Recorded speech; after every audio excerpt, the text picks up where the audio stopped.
Bab 2461 Teknik Dewa Angin. Melihat serangan yang begitu dahsyat, semua orang di sekitar berubah ekspresinya.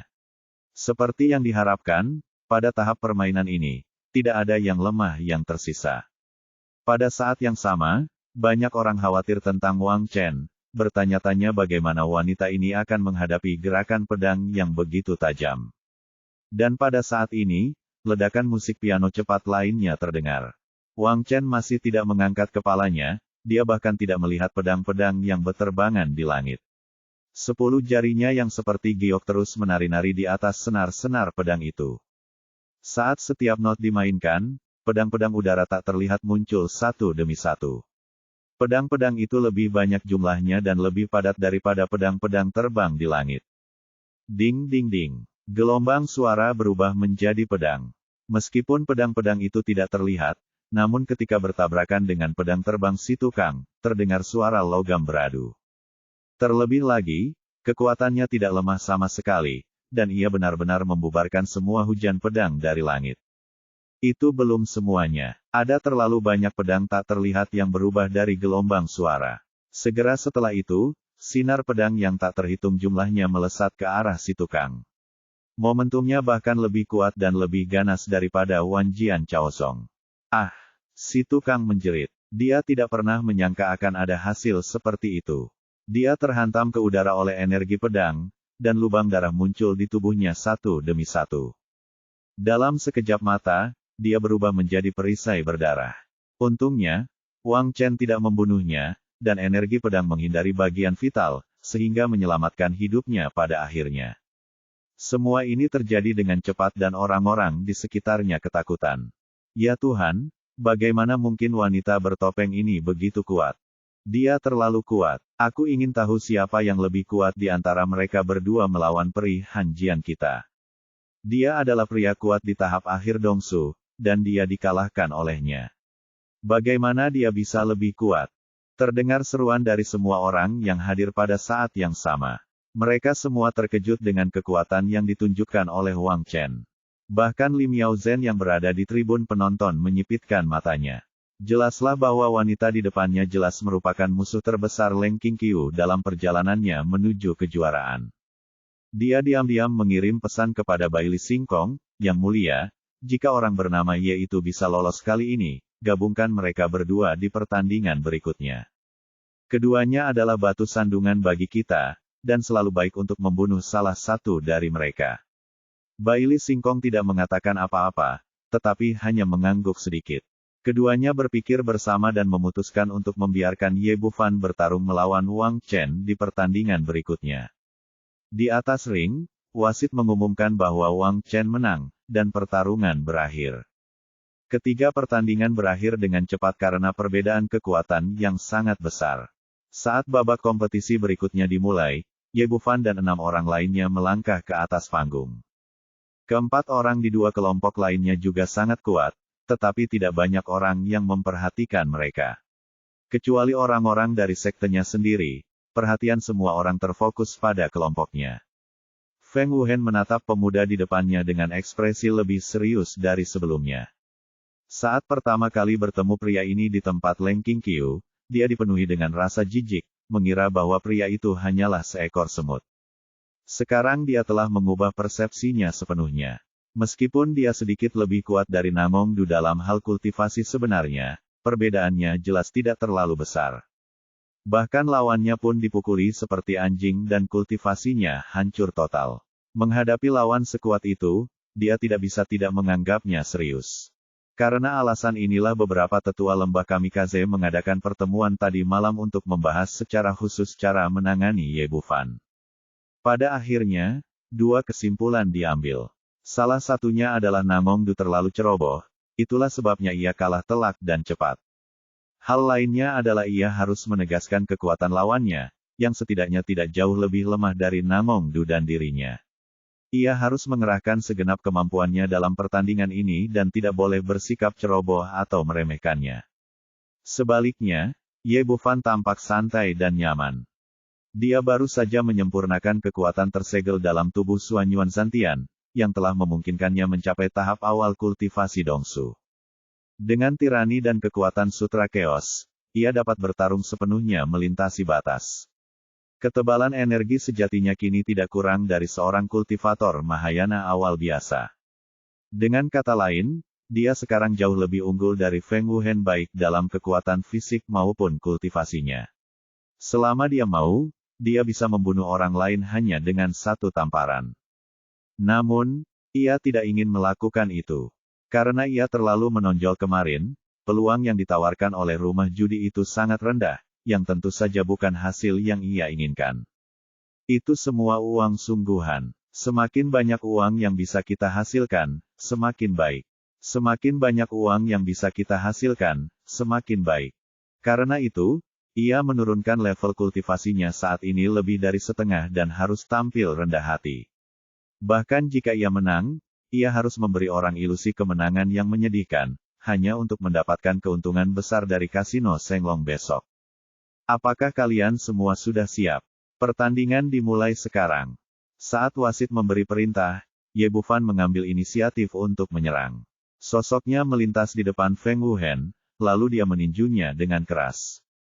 Dapat dikatakan bahwa pukulan ini terlihat mengerikan, dan ia mewujudkan 3 kata, mantap, akurat, dan kejam secara ekstrim. Namun, setelah melihat pemandangan ini, Feng Wuhen merasa sedikit lega. Tampaknya Nangong Du memang sedikit ceroboh kemarin. Kekuatan yang ditunjukkan oleh Ye Bufan, meskipun tidak kalah dengan puncak Dongsu, tidak begitu kuat hingga orang lain tidak dapat melawan. Mengenai kecepatan lawan, dia sama sekali tidak peduli. Sebagai murid inti lembah Kamikaze, kecepatan adalah hal terbaik yang bisa dia lakukan. Feng Wuhen menghilang dari tempatnya dalam sekejap, lalu muncul di belakang Ye Bufan seperti hantu dan menamparnya balik dengan tangan belakangnya. Ye Bufan tampak bersiap dan menghindari gerakan itu dengan sangat cepat. Keduanya bertarung selama lebih dari 10 ronde dalam sekejap mata, saling meninju dan menendang. Setelah melihat kejadian ini, para tetua lembah Kamikaze merasa lega. Mereka semua percaya bahwa alasan mengapa Ye Bufan mengalahkan Nangong Du adalah murni karena keberuntungan. Bahkan Bai Li Singkong dan Li Miaozhen di panggung tontonan memiliki ide yang sama, berpikir bahwa mereka telah melebih-lebihkan kemampuan bertarung lawan. Feng Wuhen menjadi sangat rileks, dan dari kegugupannya sebelumnya ia menjadi percaya diri. Ia mengulurkan tangan dan menghunus pedang panjang di belakangnya. Ye Bufan, bersiaplah untuk mati. Setelah mengatakan itu, dia menggenggam pedang dengan kedua tangan, dan kekuatan spiritual di sekitarnya dengan cepat berkumpul ke arahnya. Auranya naik dengan mantap dan mencapai puncaknya dalam sekejap. Untuk sesaat, aura besar memenuhi seluruh tempat, rambut hitamnya berkibar di langit, dan energi sejati yang tak terhitung jumlahnya dituangkan ke pedang di tangannya. Meskipun pedang itu belum terhunus, badan pedang itu bergetar dan mengeluarkan suara berdengung. Energi pedang yang tak terkendali meluap ke segala arah, dan masing-masing sangat tajam. Melihat pemandangan ini, ekspresi Ye Bufan menjadi serius. Dia mengulurkan pergelangan tangannya dan pedang panjang yang menyala muncul di telapak tangannya. Nak, ingatlah ini, kau akan mati hari ini di bawah teknik Dewa Anginku. Pada saat ini, Feng Wuhen penuh dengan niat membunuh dan penuh percaya diri. Teknik Dewa Angin adalah keterampilan pamungkas lembah Kamikaze. Teknik ini dapat menggabungkan kecepatan, kekuatan spiritual, dan niat seseorang dengan sempurna untuk mengerahkan kekuatan terbesar. Hal yang paling fatal adalah kecepatannya. Banyak pria kuat yang tenggorokannya tertusuk sebelum mereka sempat bereaksi. Sekarang Feng Wuhen telah menggunakan jurus ini, jelas bahwa dia bertekad untuk menang. Bunuh. Momentumnya mencapai puncaknya, dan Feng Wuhen akhirnya menyerang dengan pedangnya. Tiba-tiba, energi pedang meluap dan mengembun menjadi satu, dan seluruh orang itu berubah menjadi hantu. Kecepatannya sangat tinggi, dan pedang panjang itu berdering dan merobek kehampaan. Kekuatannya sangat dahsyat dan dapat menghancurkan dunia. Di bawah pengawasan orang banyak, pedang secepat kilat ini langsung menembus tenggorokan Ye Bufan. Bab 2462 kedua pihak menderita. Melihat kejadian itu semua yang hadir terkejut. Sudah berakhir. Apakah murid terbaik Tian Lozu sudah meninggal seperti ini?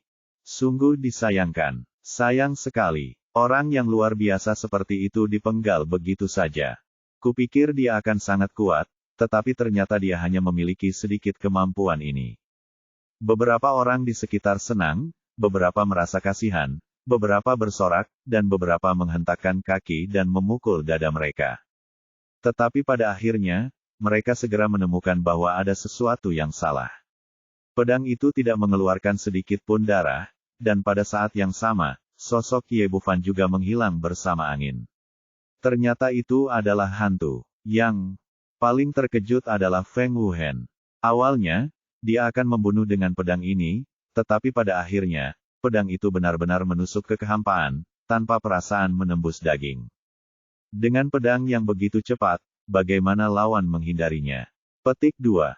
Dia tahu betul seberapa cepat seni Dewa Angin itu. Seni itu hampir tak terkalahkan di tahap Void, tetapi dia dihindari oleh seseorang. Tepat ketika semua orang sangat terkejut, sosok Ye Bufan muncul 7 atau 8 meter jauhnya. Meskipun seni Dewa Angin itu kuat, itu tidak ada apa-apanya di depan tingkat kultivasinya saat ini. Kesadaran yang kuat telah mengunci gerakan lawan. Meskipun pedang Feng Wuhen sangat cepat, itu tidak bisa lebih cepat dari teleportasi. Ini karena dia menekan tingkat kultivasinya sendiri dan hanya berteleportasi ke 7 atau 8 meter jauhnya, membuat orang lain berpikir bahwa itu hanya gerakan tubuh yang sangat cepat. Nak, mari kita lihat di mana kamu bisa lari. Petik 2. Feng Wuhen kembali sadar dan menghunus pedang lain, masih menggunakan teknik Dewa Angin, dan kecepatannya sedikit lebih cepat dari sebelumnya. Namun kemudian dia terkejut saat mengetahui bahwa tidak peduli seberapa cepat dia masih sedikit lebih pendek dan tidak dapat melukai orang lain sama sekali. Sialan. Petik 2. Setelah mengayunkan pedang lebih dari 10 kali berturut-turut, dia masih gagal melukai pria itu sama sekali. Feng Wuhen dipenuhi amarah. Mari kita lihat kemana kau bisa lari kali ini. Keajaiban gravitasi. Petik 2. Sambil berbicara, dia mencubit rumus sihir itu dengan tangan kirinya dan mengucapkan mantra. Untuk sesaat, cahaya putih yang kabur menyelimuti seluruh arena. Ye Bufan tiba-tiba merasa bahwa udara di sekitarnya menjadi jauh lebih berat, seolah-olah beban seberat 1000 pon menekan tubuhnya, dan gerakannya segera melambat. Jika itu orang lain, akan sangat sulit untuk berdiri di bawah mantra gravitasi ini, apalagi bergerak cepat. Namun, Ye Bufan ditakdirkan untuk menjadi orang yang bukan orang biasa. Dia jauh lebih kuat dari lawannya baik dalam kultivasi maupun tubuh fisik. Tidak berlebihan untuk mengatakan bahwa mereka berdua sama sekali tidak berada pada level yang sama, dan sekarang dia benar-benar menyerang mereka dengan serangan pengurangan dimensi. Pergilah ke neraka. Petik 2. Wajah Feng Wuhen tampak garang. Ia kembali menggunakan teknik Dewa Angin dan menusuk dada Ye Bufan dengan pedangnya. Namun, kemudian ia dipenuhi dengan keheranan. Pedang panjang di tangannya tidak memiliki halangan apapun dan hanya menusuk ke udara. Bayangan lainnya. Hal ini membuatnya dipenuhi kengerian. Bukankah lawannya seharusnya tidak mampu menahan beban di bawah mantra gravitasi? Bagaimana ia masih bisa memiliki kecepatan secepat itu? Monster macam apa ini? Dengan hati yang penuh keterkejutan, ia melancarkan serangan gila lagi, tetapi tetap tidak dapat melukai lawan sama sekali. Namun, Ye Bufan dipukuli begitu keras hingga ia tidak memiliki kekuatan untuk melawan. Ia terus menghindar. Setelah bertarung selama belasan ronde lagi, Feng Wuhen benar-benar kehilangan kesabarannya. Ia berhenti menggunakan teknik Dewa Angin dan malah berhenti. Wah, sepertinya aku masih meremehkanmu. Petik 2. Tunjukkan saja apa yang kamu punya. Petik 2. Ye Bufan juga tampak terengah-engah, tetapi sebenarnya, itu semua pura-pura, dia hanya menggoda pihak lain. Awalnya, aku ingin menyimpan trik ini untuk final, tetapi sekarang kamu mendapatkan kesempatan. Petik 2. Semua orang yang hadir menoleh ke samping. Kata-kata Feng Wuhen memperjelas bahwa dia memiliki jurus pamungkas di tangannya yang belum pernah dia gunakan.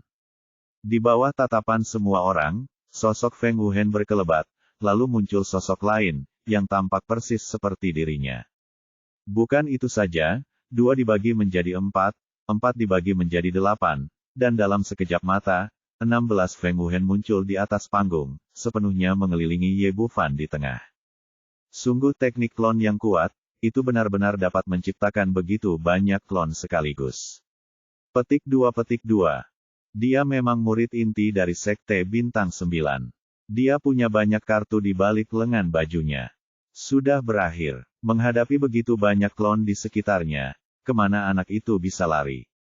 Orang-orang di sekitar kagum dengan teknik klon Feng Wuhen, sementara Ye Bufan melengkungkan bibirnya menjadi seringai.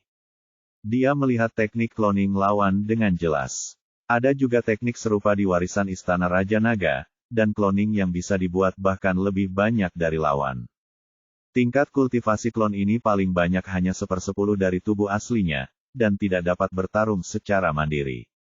Klon ini menghabiskan kekuatan mental dan energi sejati tubuh aslinya, dan jarak di antara mereka tidak boleh terlalu jauh. Meskipun jumlah klon yang dibentuk oleh 3 dewa murni sedikit, namun masing-masing klon memiliki kekuatan tubuh asli, mampu bertindak secara mandiri, dan tidak memiliki batasan jarak tindakan. Sebagai perbandingan, teknik cloning semacam ini hanyalah sampah dan kualitasnya sangat rendah. Tetapi apa yang diinginkannya sekarang adalah bersikap rendah hati, jadi wajar saja jika dia tidak terlalu mencolok dan memasang ekspresi panik. Nak, sekarang aku akan membiarkanmu merasakan kekuatan cloninganku.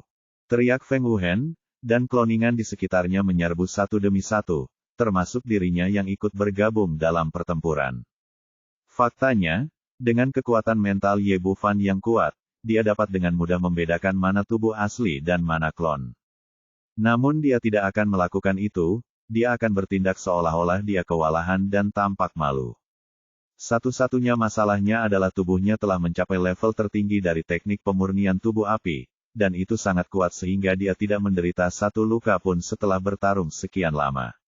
Beruntungnya, suasana saat itu sangat kacau dan tidak seorang pun menyadari hal itu. Feng Wuhen sangat bersemangat membunuh, terus-menerus memerintahkan klonnya untuk melancarkan serangan, dan tubuh aslinya juga akan melancarkan serangan diam-diam dari waktu ke waktu. Dengan teknik cloningnya, kekuatan tempur cloningnya hanya sebagian kecil dari yang asli, jadi dia masih harus mengandalkan yang asli untuk memberikan pukulan mematikan di saat kritis. Melihat Ye Bufan telah dipukuli sedemikian rupa sehingga dia tidak memiliki kekuatan untuk melawan, sebuah seringai muncul di sudut mulutnya. Temukan kesempatan yang tepat dan pukul lawan dari belakang. Aku akan melawanmu. Namun, tak seorang pun menyangka bahwa pada saat ini, pisau api di tangan Ye Bufan menebas 3 klon itu dengan satu pukulan, lalu berbalik dan meninju dengan tangan kirinya. Bang! Bang! Disertai 2 suara teredam berturut-turut, tinju Feng Wuhen menghantam dada Ye Bufan dengan kuat. Pada saat yang sama, ia terkena pukulan di dada kanannya. Feng Wuhen merasakan suatu kekuatan dahsyat datang ke dadanya, bagaikan gelombang pasang yang menyapu semua yang ada di jalurnya, seketika merobek seluruh pelindung tubuhnya menjadi berkeping-keping. Lalu seluruh orang itu terlempar mundur, darah muncrat ke udara. Dia berusaha mati-matian untuk menenangkan tubuhnya, tetapi pukulan itu terlalu berat, dan bahkan energi sejati dalam tubuhnya pun tersebar, membuatnya mustahil untuk memadatkannya dalam waktu singkat. Bagaimana anak ini bisa sekuat itu? Dan bagaimana dia menemukan jati diriku yang sebenarnya? Dengan berbagai pertanyaan di benaknya, Feng Wuhen jatuh ke tanah dengan bunyi gedebuk di bawah ring. Tubuh aslinya hanya setengah hidup, dan klon di panggung segera menghilang menjadi ketiadaan. Pada saat yang sama, Ye Bufan yang berada di atas ring juga terjatuh terlentang, memuntahkan seteguk darah, dan terlihat jelas bahwa dia juga terluka parah. Ya ampun, pertarungan ini terlalu menyedihkan. Bagaimana orang ini bisa mematahkan teknik cloning? Kurasa itu pasti keberuntungan. Pokoknya, dia masih di atas ring, jadi dia memenangkan pertandingan ini. Semua orang yang hadir gempar, tidak ada yang menyangka bahwa pertandingan ini akan berakhir dengan situasi kalah-kalah. Bedanya, Feng Wuhen terlempar keluar ring, sedangkan Ye Bufan yang terluka parah, masih bisa naik ring dan tidak diragukan lagi dialah pemenangnya. Kultivasi protagonis pada dasarnya terdiri dari 3 bagian. Esensi sejatinya berada pada tahap awal Dongsu. Karena halo protagonis, ia sebanding dengan tahap awal Mahayana. Tubuh fisiknya berada pada puncak latihan fisik, dan kekuatan tempurnya setara dengan puncak Dongsu. Kekuatan mentalnya cukup kuat, dan ia benar-benar berada pada tahap awal Mahayana. Bab 2463 rasanya salah. Melihat kekalahan Feng Wuhen, semua orang di lembah Kamikaze terkejut. Anda harus tahu bahwa kami memiliki semua kelebihan sebelumnya, dan kami menggunakan semua gerakan mematikan dan semua keterampilan terbaik kami, jadi bagaimana mungkin kami gagal pada akhirnya. Untungnya, dengan Namongdu di depan, meskipun mereka kalah, itu masih dapat diterima. Di tribun penonton, Baili Singkong menggelengkan kepalanya berulang kali, sambil berpikir dalam hati bahwa anak ini sungguh beruntung. Menurutnya, serangan terakhir Ye Bufan didasarkan pada keberuntungan, dan dia secara tidak sengaja menemukan tubuh asli Feng Wuhen, jika tidak, dia tidak akan menang dengan mudah. Namun kali ini dia tidak mengatakan apa-apa. Dia pikir ide Li Miaozhen bagus. Menggunakan Ye Bufan sebagai senjata dapat membantu kedua orang dari Tian Shengzu mengatasi rintangan untuk memenangkan kejuaraan. Menurut pikirannya sebelumnya, pertandingan berikutnya adalah antara Ye Bufan dan Wang Chen. Singkatnya, salah satu dari mereka harus membunuh yang lain. Tak peduli apakah orang-orang terkejut atau mendesah, permainan masih harus terus berlanjut. Wasit mengumumkan bahwa Ye Bufan menang, dan kemudian Jiang Fangzu dan beberapa orang lainnya bergegas ke panggung dan mengangkat Ye Bufan ke bawah. Kakak Ye, apa kabar? Apakah kamu baik-baik saja? Beberapa gadis muda berkumpul di sekitarnya, tampak khawatir. Aku baik-baik saja, Ye Bufan mengatakannya, tetapi dia tampak lemah. Bagaimanapun, yang harus dia lakukan adalah melumpuhkan Baili Singkong dan yang lainnya.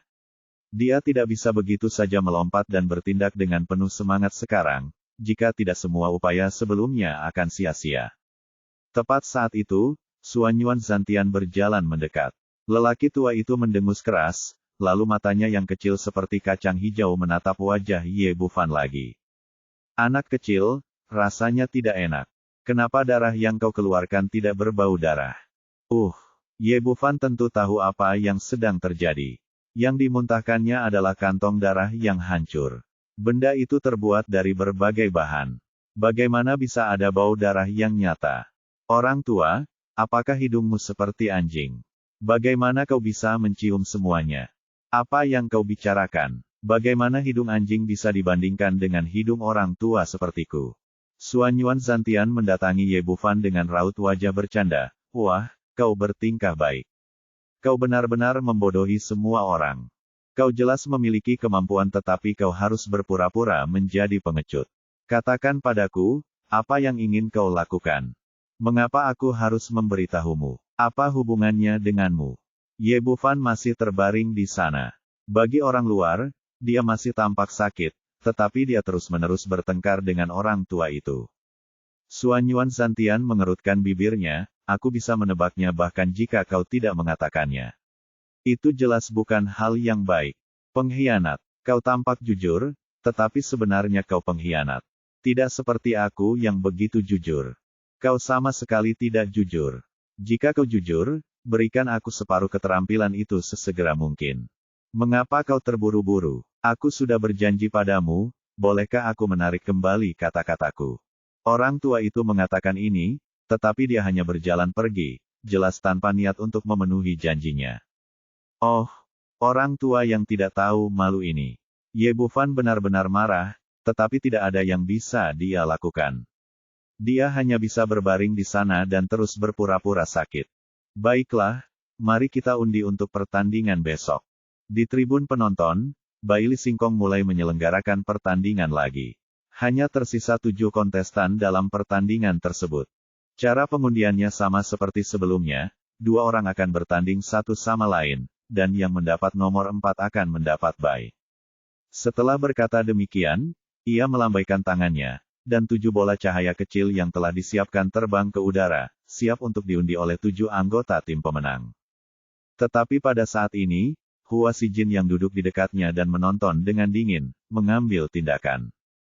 Dia mengulurkan tangan besar yang penuh dengan energi sejati, meraih ke-7 bola kecil di tangannya, membungkus bola-bola kecil itu dengan lapisan energi sejati yang berwarna-warni, lalu meletakkannya kembali. Ekspresi Bailey Singkong berubah. Sekarang bola-bola kecil ini terbungkus dalam energi sejati Hua Xijin, jadi dia sama sekali tidak bisa melihat angka-angka di dalamnya. Urutannya juga kacau. Bagaimana dia bisa curang? Elder Hua, apa maksudmu? Hua Xijin tertawa manis, tidak apa-apa. Aku hanya merasa bahwa keberuntungan murid-murid Tian Wuzu dalam pengundian kartu tidak begitu bagus sebelumnya. Jika aku mengocok ulang kartu-kartu itu, mungkin aku akan lebih beruntung. Benar sekali, Yang Mulia. Mengapa Anda terburu-buru? Simen Feng berkata dengan nada bercanda, apakah Anda melakukan sesuatu dengan undian itu dan Elder Hua mengacaukannya? Mereka semua adalah rubah berusia 1000 tahun, dan mereka semua tahu apa yang sedang terjadi. Hua Xijin tidak campur tangan sebelumnya karena tindakan Bailey Singkong tidak mempengaruhi kepentingan inti negara Tianwu. Namun sekarang berbeda, hanya tersisa 7 kontestan, masing-masing lebih kuat dari yang lain, jadi sangat penting untuk memutuskan siapa yang dapat Anda tarik. Dan ada Bai, jika mereka mendapatkan undian, mereka akan langsung melaju ke semifinal. Tentu saja, dia tidak akan membiarkan Tian Shengzu mendapatkan hal yang baik seperti itu. Hal semacam ini dapat dilakukan secara pribadi, tetapi jika dikatakan di depan umum, Bailey Singkong tidak punya pilihan selain mendengus dingin. Saya selalu bersikap adil dan jujur, bagaimana mungkin saya bisa melakukan hal yang mencurigakan? Dia tahu bahwa dia sudah berada dalam situasi yang tidak ada harapan, jadi dia hanya bisa melihat ke panggung. Baiklah, kirim seseorang untuk mengundi sekarang. Semua negara besar mengirim murid-murid mereka ke atas panggung untuk mengundi. Ye Bu Fan, yang berpura-pura sakit, tidak bergerak, dan meminta Nalan Yuga untuk naik dan mengundi untuknya. Wang Chen adalah yang tercepat. Ia melangkah maju dan meraih bola kecil di tangannya. Setelah membukanya, ternyata itu adalah Bai. Melihat bola nomor 4 itu diambil, Hua Xijin tak kuasa menahan diri untuk menggelengkan kepalanya, sepertinya keberuntungan belum datang ke Tian Wuzuku. Raut wajah Bailey Singkong sangat buruk. Awalnya, Bai akan diberikan kepada Leng Qingqiu, tetapi diambil oleh Wang Chen. Mereka ditakdirkan untuk melalui pertempuran besar. Semua orang juga mendapatkan bola mereka sendiri. Ketika dia melihat hasil akhirnya, sudut mulutnya berkedut lagi dan ekspresinya menjadi sangat jelek. Ternyata lawan Ye Bu Fan adalah Bailey Hongjun. Dia selalu ingin menggunakan orang lain sebagai senjata, tetapi pada akhirnya, senjata itu diarahkan ke kepalanya sendiri. Pada saat ini, suara Lim Yao Zhen terdengar di telinganya lagi. Jangan khawatir, Yang Mulia. Anak itu hanya punya separuh hidupnya lagi. Yang Mulia Putra Mahkota pasti akan menang besok. Bailey Singkong memikirkannya dan itu masuk akal. Dengan kondisi Ye Bu Fan saat ini, dia tidak akan bisa memulihkan kekuatannya besok dan ditakdirkan tidak akan sebanding dengan Bailey Hongjun. Menekan depresi dalam hatinya, dia mulai mengumumkan persiapan untuk pertempuran besok. Selain Ye Bu Fan dan Bailey Hongjun, dua kubu yang tersisa adalah Leng Qingqiu yang bertarung melawan murid dari Tian Wuzu, dan Hua Ruyu yang bertarung melawan murid dari Tian Mangsu. Permainan hari ini telah berakhir, dan Ye Bu Fan digendong kembali ke penginapan oleh semua orang, dan semua orang juga bubar. Bailey Singkong kembali ke ruang kerjanya, dan Bailey Chengye sudah menunggu di sana. Apakah ada yang salah? Bailey Singkong menatapnya dan bertanya. Yang Mulia, saya hanya ingin bertanya kepada Anda bagaimana cara menentukan peluang untuk pertandingan antara Ye Bu Fan dan Yang Mulia Putra Mahkota besok. Ekspresi wajah Bailey Singkong menjadi gelap, apakah Anda benar-benar perlu meminta saya untuk masalah sekecil itu?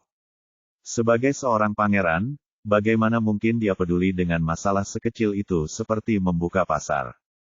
Yang Mulia, kali ini agak istimewa. Bailey Chengye berkata tanpa daya, anak bernama Ye itu selalu bertaruh pada dirinya sendiri untuk menang, dan dia selalu menang. Sekarang rumah judi kita berutang padanya 1,2 miliar batu roh berkualitas tinggi. Berdasarkan perilakunya sebelumnya, dia pasti akan mempertaruhkan semuanya kali ini, jadi peluangnya sangat penting. Dia tidak punya pilihan selain datang ke Bailey Singkong. Jika tidak, jika Ye Bu Fan memenangkan permainan berikutnya, rumah judi harus membayar miliaran batu roh berkualitas tinggi.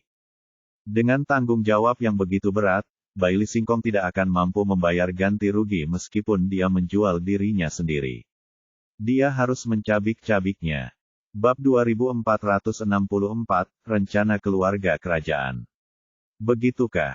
Menghadapi jumlah yang begitu besar, bahkan Bai Li Singkong harus berhati-hati. Dia berjalan mengelilingi ruangan 2 kali dengan kedua tangan di belakang punggungnya, dan akhirnya berkata, kali ini Yang Mulia Putra Mahkota bertarung secara langsung, dan peluangnya terlalu rendah, yang akan merusak reputasi keluarga kerajaan kita. Bagaimana dengan ini? Jika Yang Mulia Putra Mahkota menang, peluangnya akan menjadi 0,5/1, dan jika Ye Bufan menang, peluangnya akan menjadi 2/1. Yang Mulia, apakah ini tidak apa-apa? Apakah peluang untuk Ye Bufan terlalu tinggi?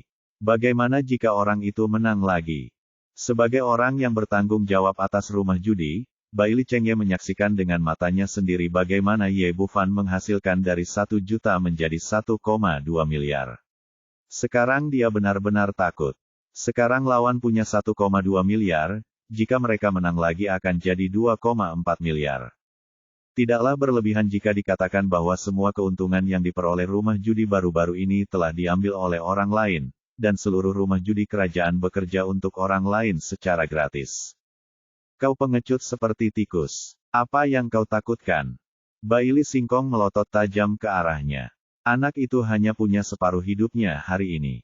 Tidak pasti apakah dia bisa naik panggung untuk bertanding besok. Kemungkinan bertaruh sangat kecil.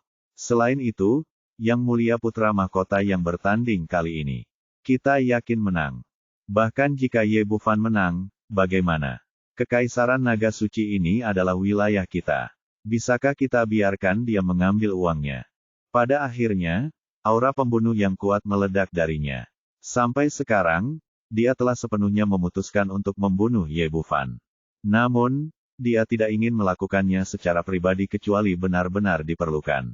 Dia ingin membunuh lawannya secara terbuka di atas ring. Namun jika benar-benar sampai pada situasi di mana ia tidak mempunyai pilihan lain, maka ia tidak akan memedulikan banyak hal dan pasti akan mengirim seseorang untuk membunuh.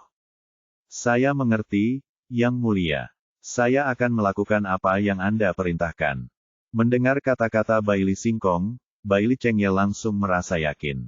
Karena pihak lain tidak dapat mengambilnya kembali, tidak peduli seberapa besar ia menang, apa yang perlu ia takutkan.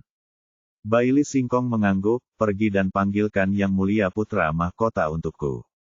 Baik, Bai Li Chengye berbalik dan berjalan keluar, dan tak lama kemudian Putra Mahkota Bai Li Hongjun masuk dari luar. Sekarang dia masih memiliki ekspresi bangga di wajahnya, dan tampaknya dia sama sekali tidak peduli dengan pertandingan besok. Paman, kau mencariku. Bai Li Singkong mengangguk dan memberi isyarat, bagaimana pendapatmu tentang pertandingan besok? Sangat mudah. Tidak apa-apa jika anak itu mengaku kalah. Tetapi jika dia berani naik ke panggung, aku akan menamparnya sampai mati. Bai Li Hongjun mengatakan ini dengan penuh percaya diri. Juner, kamu tetap tidak boleh terlalu ceroboh dalam masalah ini. Bai Li Singkong berkata, anak itu sangat jahat, dan dia cukup mampu mengalahkan Nangong Du dan Feng Wuhen. Memangnya kenapa? Tidak peduli seberapa kuat dia tidak akan mati. Bai Li Hongjun berkata, lagi pula, kamu tahu kartu truf kita. Bahkan jika kita menghadapi Nangong Du dan Feng Wuhen, aku, keponakanmu, pasti akan menang. Tentu saja aku tahu ini, tetapi jangan lupa bahwa tujuan kita kali ini adalah kejuaraan. Jika kita mengungkap kartu truf kita terlebih dahulu, akan sulit untuk menghadapinya nanti. Pada titik ini, Bai Li Singkong mendengus dingin, memperlihatkan sedikit amarah. Awalnya, aku ingin menunggu waktu yang tepat dan diam-diam mengirimmu ke babak final, tetapi aku tidak menyangka monster tua Hua Sijin akan mengacaukannya. Tidak apa-apa, bagaimanapun, kita punya kekuatan. Bai Li Hongjun masih penuh percaya diri. Jangan khawatir, Paman. Anak bermarga Ye itu sekarang jauh lebih lemah. Aku yakin aku bisa membunuhnya tanpa menggunakan kartu truf apapun. Saat final tiba, aku akan membuat semua sekte di benua Kunlun memandang keluarga kerajaanku secara berbeda. Baik itu Leng Qingqiu, Wang Chen, atau Hua Ruyu dari sekte Huajian, mereka semua akan diinjak-injak di bawah kakiku. Ya, Baili Singkong mengangguk puas. Kamu harus beristirahat dulu dan mempersiapkan permainan dengan baik. Jangan gunakan kartu terakhir besok kecuali benar-benar diperlukan. Saya mengerti, Paman, kata Baili Hongjun dan berjalan keluar ruangan. Baili Singkong memandang keluar jendela, mengepalkan tangannya, dan sedikit kegembiraan terpancar di wajahnya. Hua Xijin, Jueran, Li Miaozhen, kalian tidak pernah menyangka bahwa tujuan utama keluarga kerajaan kita adalah memenangkan kejuaraan, dan tidak seorang pun dari kalian dapat menghentikan kita. Adapun Ye Bufan, dia digendong oleh semua orang dan sakit sepanjang jalan. Baru setelah dia kembali ke penginapan dan menutup pintu, dia melompat berdiri. Kau benar-benar pandai berpura-pura, nak. Suanyuan Zantian mengerutkan bibirnya. Aku sudah menonton pertandingan denganmu seharian, dan aku lapar. Cepatlah keluarkan anggur dan daging yang enak. Ada banyak anggur dan daging yang enak, tapi mengapa aku harus memberikannya padamu? Ye Bufan mengeluarkan setumpuk makanan dan menaruhnya di atas meja. Ada anggur dan makanan yang enak, dan semuanya lezat. Akan tetapi, harta itu hanya dibagikan kepada kaumnya sendiri dan lelaki tua Suanyuan tidak memperoleh apapun. Apa maksudmu, bocah nakal? Apakah kau tahu cara menghormati orang yang lebih tua? Jenggot Suanyuan Zanqi berkedut saat ia melihat orang lain menikmati makanan lezat itu. Mau makan? Enggak. Ye Bufan menatapnya dengan bercanda, berikan padaku separuh keterampilan yang tersisa, dan aku akan membiarkanmu makan secukupnya. Kamu picik, kamu picik. Suanyuan Zantian berkata, karena aku akan melakukan apa yang aku janjikan cepat atau lambat, mengapa kamu terburu-buru? Begitu aku pergi, kamu tidak akan mendapatkan apa-apa. Setelah mengatakan itu, dia berbalik dan hendak pergi, tetapi Ye Bufan buru-buru menariknya kembali. Sungguh, jika orang tua ini meninggal, tidak ada harapan baginya untuk mencapai 3 dewa murni. Makan, makan, makan, cepatlah makan, orang tua. Kata Ye Bufan sambil memasukkan siku besar yang berminyak ke tangannya. Cukup bagus. Suanyuan Zantian mulai makan, menyesap anggur dan menggigit daging, dan itu terlihat sangat tidak memuaskan. Ye Bufan duduk di sampingnya sambil tersenyum, orang tua, kamu sudah makan dan minum sepanjang waktu, jadi berikan saja tekniknya kepadaku, dan aku berjanji akan memberimu makanan dan minuman selamanya di masa depan.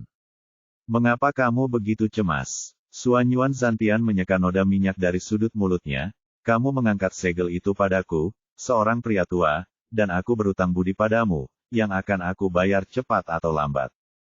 Tetapi kamu juga telah mendapatkan banyak hal, benda ini tidak dapat dibeli dengan sejumlah uang. Ye Bufan menggunakan keoski untuk memurnikan dan menyerap energi segel. Dia melihatnya dengan jelas dan secara alami tahu seberapa besar manfaat yang diperoleh pihak lain. Benar sekali. Mata Ye Bufan berbinar dan tiba-tiba terlintas sebuah pertanyaan di benaknya.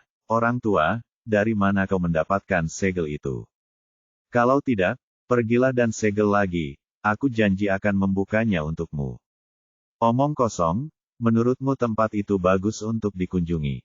Terakhir kali, orang tua ini hampir tidak mengizinkan kita pergi ke sana. Suanyuan Zantian berkata dengan marah, tidak, aku tidak akan pergi ke sana. Aku tidak akan pergi ke tempat terkutuk itu seumur hidupku. Kata-katanya membangkitkan rasa ingin tahu Ye Bufan lagi. Pasti tempat itu sangat menakjubkan. Terlepas dari apapun, energi emas yang tersegel itu sendiri merupakan godaan besar, bahkan lebih efektif daripada batu roh terbaik. Orang tua, menurutmu di mana tempat itu? Kenapa kau tidak memberitahuku dan aku akan mencoba peruntunganku? Hanya kau. Suanyuan Zantian mengerutkan bibirnya dengan jijik. Dengan kemampuanmu yang terbatas, pergi ke sana tidak akan ada bedanya dengan bunuh diri. Aku, seorang pria tua, tidak bisa memberitahumu, kalau tidak aku akan menyakitimu. Lupakan saja. Melihat bahwa pria tua itu makan dan minum sendiri dan menolak untuk memberitahu informasi penting apapun, Ye Bufan mengerutkan bibirnya, tetapi tidak berdaya. Dia memanggil Jiang Fangzu dan mengambil kontrak kasino Senglong. Pergilah dan lanjutkan taruhanmu. Taruhkan semua uangnya pada pertandingan besok. Bab 2465, Kekuatan Klon. Baiklah, kita harus membuat bajingan-bajingan itu bangkrut dan bahkan tidak mampu membeli celana. Jiang Fangzhu menerima kontrak itu dengan wajah gembira. Zhongli Mei berkata, Tuan, sekarang kita telah memenangkan begitu banyak uang, kita harus berhati-hati. Kita harus berhati-hati tentang apakah Baili Singkong akan melakukan sesuatu yang nekat. Jangan khawatir, Anda mengatakan bahwa anjing itu akan melakukan sesuatu yang nekat, tetapi anjing itu belum nekat dan pasti tidak akan melakukan apapun saat ini. Ye Bufan berkata, tetapi untuk berjaga-jaga, Anda dan Xiao Xing harus pergi bersama. Dia tahu betul mentalitas Baili Singkong. Jika dia bisa membunuhnya secara terbuka di atas ring, Baili Singkong tidak akan melakukannya secara diam-diam. Lagi pula, itu akan menimbulkan kesalahpahaman dari orang lain dan memengaruhi bisnis kasino secara keseluruhan. Sekarang lawan harus mempersiapkan diri sepenuhnya untuk pertandingan besok dan tidak akan menyerang bangsanya sendiri saat ini. Jiang Fangzhuo dan dua orang lainnya meninggalkan stasiun pos dan dengan penuh semangat pergi ke rumah judi. Kasino hanya mengakui kontrak dan bukan orang. Siapapun yang membawa kontrak ke sini dapat menebusnya. Jiang Fangzhu dan dua orang lainnya langsung menukar hadiah dengan 1,2 miliar batu roh berkualitas tinggi, lalu memasang taruhan pada Ye Bufan, lalu kembali dengan kontrak baru.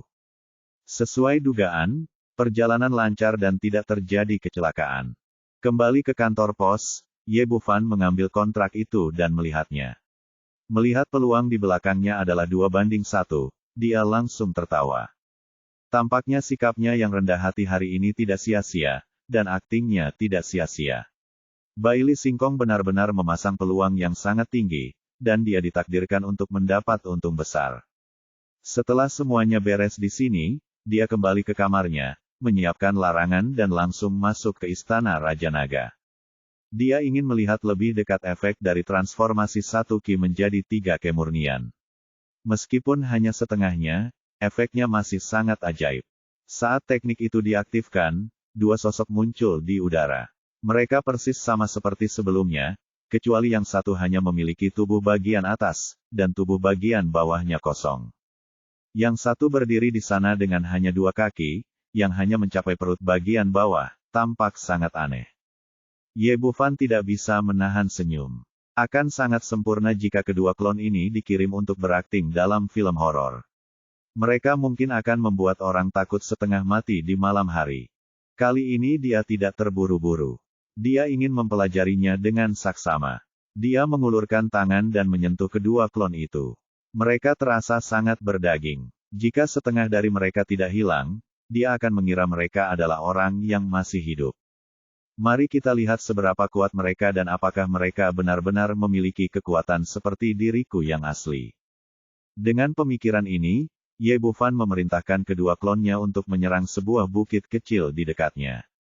Meskipun tubuh bagian bawahnya hanya memiliki 2 kaki, kecepatannya sungguh menakjubkan. Begitu perintah menyerang diberikan, salah satu kakinya menendang. Terdengar ledakan keras dan bukit yang awalnya tingginya ratusan kaki itu rata dengan tanah akibat tendangan ini.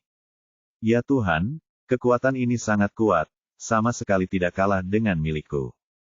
Ye Bufan diam-diam mendecakkan bibirnya karena terkejut, dan pada saat ini tubuh bagian atasnya juga menyerang, dan sebuah pukulan yang dahsyat menghantam bukit yang hancur itu. Terdengar ledakan keras lagi, dan sebuah lubang sedalam ratusan kaki pecah di tempat bukit itu awalnya berada. Kekuatan tempur ini sungguh luar biasa. Ye Bufan sangat bersemangat. Meskipun ia hanya memiliki setengah dari teknik Yi Qi Hua San King, dan meskipun kedua klon itu tampak agak aneh, kekuatan tempur mereka sama sekali tidak terganggu. Jika Anda memanggil ini saat bertarung melawan orang lain, Anda pasti dapat mengalahkan lawan dalam kelompok. Terlebih lagi, dengan munculnya kedua klon ini, kemunculan mereka pasti akan menyebabkan fluktuasi dalam pikiran lawan dan menciptakan peluang bagi mereka sendiri. Bagus sekali. Kita menghasilkan banyak uang kali ini. Ye Bufan mengangguk berkali-kali, sangat puas dengan kedua klon itu. Namun, tidak mudah untuk keluar dan bertemu orang. Melihat kedua klon itu, dia tiba-tiba mendapat ide. Satu sisinya hilang setengah, bisakah kita gabungkan keduanya? Ye Bufan langsung melakukannya. Dia memisahkan keduanya dan menumpuknya, mencoba menggabungkannya menjadi satu. Hasilnya mengecewakannya. Meskipun mereka tampak seperti orang yang utuh ketika disatukan, mereka tidak dapat digabung dan tetap menjadi dua bagian. Tidak ada yang terlihat ketika berdiri di sana, tetapi begitu bergerak, cacatnya langsung terungkap. Ketika tubuh bagian atas bergerak, tubuh bagian bawah tidak mengikutinya, dan ketika tubuh bagian bawah bergerak, tubuh bagian atas tidak bereaksi sama sekali. Sepertinya cara ini tidak berhasil. Ye Bufan menggelengkan kepalanya sedikit, dan tiba-tiba dia teringat pada Ye Erlang. Kedua klon tidak dapat bergabung, jadi bagaimana dengan He Jilang? Mari kita lihat bagaimana situasinya nanti. Memikirkan hal ini, dia memanggil Ye Erlang, dan kemudian mengarahkan klon Sang Ben untuk perlahan mendekatinya. Secara tegas, dua klon yang ditransformasikan dari tiga makhluk murni adalah tubuh Tao. Meskipun terasa seperti daging saat disentuh, mereka bukanlah daging dan darah yang sebenarnya. Di bawah kendali kekuatan mental Ye Bufan yang kuat, tubuhnya sebenarnya perlahan-lahan tumpang tindih dengan tubuh Ye Erlang. Walaupun hanya tubuh bagian atas yang menyatu, Erlang sudah lengkap, artinya sekarang tubuh Tao ini bisa mengendalikan seluruh Erlang untuk bergerak, dan keduanya terintegrasi sepenuhnya menjadi satu. Melihat percobaannya berhasil, Ye Bufan sangat bersemangat. Dengan kata lain, mulai sekarang Ye Erlang dapat bergerak bebas tanpa dikendalikan oleh kekuatan mentalnya sendiri. Dengan memiliki pikiran dan kesadaran sendiri, Anda tidak lagi dibatasi oleh batasan tertentu dan benar-benar dapat menjadi diri Anda yang lain. Ini membuatnya dalam suasana hati yang baik. Bahkan jika dia tidak bisa mendapatkan bagian bawah untuk saat ini, teknik transformasi Ki menjadi tiga kemurnian ini masih bisa sangat berguna. Ia meninggalkan istana Raja Naga dengan suasana hati yang gembira. Setelah beristirahat semalam, ia bergegas ke lapangan parade kerajaan keesokan paginya. Taruhan sudah dilakukan di Kasino Senglong, jadi dia tidak perlu lagi berpura-pura sakit. Dia berjalan di depan tim, tampak bersemangat dan sama sekali tidak terluka. Sekarang dia telah menjadi pusat perhatian seluruh stadion, dan begitu dia memasuki gerbang, dia langsung menarik perhatian banyak orang. Sial, bukankah ini anak dari Tian Losu? Dia terluka parah kemarin, bagaimana mungkin dia sudah pulih hari ini? Kau tidak tahu, dia adalah dokter ajaib, dia bahkan dapat memperbaiki kerusakan pada dantiannya, kurasa luka kecil itu tidak ada apa-apanya. Cedera yang begitu serius telah pulih begitu cepat, akan ada sesuatu yang menarik untuk ditonton hari ini. Orang-orang di sekitar membicarakannya, dan mereka semua sangat bersemangat. Sebagai penonton, mereka tentu tidak ingin menonton pertandingan sepihak, tetapi ingin melihat pertempuran yang mendebarkan. Akan menyenangkan untuk menonton dengan penuh ketegangan. Dan sekarang Ye Bufan melangkah memasuki arena dalam keadaan sehat, hal itu langsung meningkatkan ketegangan pertempuran hari ini. Sementara yang lain hanya ada di sana untuk menonton kesenangan, Bailey Singkong menampilkan ekspresi yang sangat muram. Apakah anak ini benar-benar pulih secepat itu? Hua Sijin juga tertawa, si kecil ini menarik. Ye Bufan mengabaikan reaksi semua orang, menuntun semua orang ke tempat duduknya, dan duduk dengan segar. Segalanya segera siap dan kompetisi pun dimulai. Tempat latihan kerajaan telah dibersihkan sekarang, dan 3 arena kemarin telah diubah menjadi 1. Hari ini hanya ada 3 permainan, jadi tidak perlu menyelesaikan semuanya sekaligus. Lebih mudah menikmati permainan secara terpisah. Pada pertandingan pertama, Hua Ruyu dari Prefektur Tianwu berhadapan dengan Feng Dahai dari Prefektur Tianmang. Di bawah pengawasan penonton, kedua pria itu berjalan memasuki ring bersama-sama. Tidak ada yang lemah dalam kompetisi di level ini. Meskipun Feng Dahai tidak memamerkan kemampuannya sebelumnya, kultivasinya memang telah mencapai puncak alam void, dan sama sekali tidak kalah dengan Hua Ruyu. Setelah memastikan kedua pemain siap, wasit mengumumkan dimulainya pertandingan.